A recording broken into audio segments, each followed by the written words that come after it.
Now, South Africa's Big Five is a major tourist attraction and a source of national pride in terms of nature conservation. But some wildlife organizations have been struggling to cope since the COVID-19 pandemic. The Centre for Rehabilitation of Wildlife is one of South Africa's oldest rescue operations. In the past 43 years, it's rescued more than 160,000 animals. But it is in serious need of financial support, having lost 2 years of international volunteer income. To tell us more, we're joined by Operations Director of CROW, Clint, Halkett-Siddall. Thank you so much for your time. Clint, we do appreciate it. It's very worrying to think that you don't have the support that you had pre-COVID. Understandable what happened during COVID-19. But maybe just tell us how dire the situation currently is. Yes, so basically, Heidi, first of all, good evening and good evening to your viewers. With every tightening pockets now with the current economy, etc., as well, it has been quite difficult. As of Wednesday last week, we announced that we only had about 10 months worth of reserve funding left to keep our doors open. So tell us exactly how much support is actually needed. When we speak about financial support, what is actually needed at this point? So basically, the running costs for CROW is quite an intensive operation. We rescue between 3,000 and 4,000 animals every year that obviously need food, veterinary care. Our rescue vehicles operating 365 days a year. It is quite costly to the extent of about 300 to 300,000 Rand per month just to get us through. It's a very intensive operation. Okay, I want to speak about perhaps if there is a call for government intervention in terms of providing any sort of funding or support that is needed.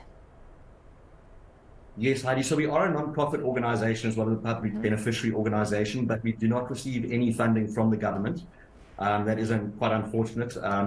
Also, unfortunately, larger sponsorships such as the Lotto that we had in the past have stopped funding wildlife at all. So we look to the public directly for funding us, as well as corporates and international grants and local trusts and foundations. Okay, I want to speak about how much of the fact that you don't have funding or the lack of funding is stopping you or limiting from your rescue operations. So maybe I rephrase it in terms of how many animals are you unable to rescue because of the lack of funding? Well, at the moment, we've had to put our after-hour services on hold. That is usually our evening services to go out and rescue. So that obviously is something that has had to stop and has had reduced some numbers. But we still do have over 355 animals on property at any given time. And we are in our busy season now. So we have got a lot of animals on property. We have also had to reduce the intake of certain species that are quite prolific out there. That we do have a large number of calls for every day. I want to speak about the animals that you are involved in rescuing. Could you just name a few? Sure. So we work with all species of wildlife throughout KwaZulu-Natal.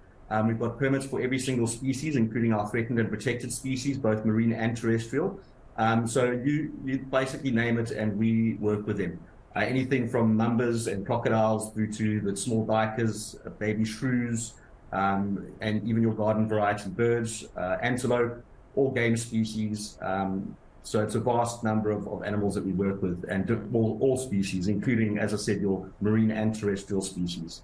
Okay, Clint, maybe we can just end off by you telling us how dire the situation is and how desperate you are. Who can support, who can provide the financial support if they are willing to assist? Because, I mean, you did speak about having lost 2 years of international voluntary income. Do you not have that back as yet? I'm just trying to get the sense of the severity of the situation and who can help at this point. Yes, so luckily our international volunteer has picked up. During the holidays in Europe and America, we were actually fully booked, which was fantastic. So we are starting to generate that income again.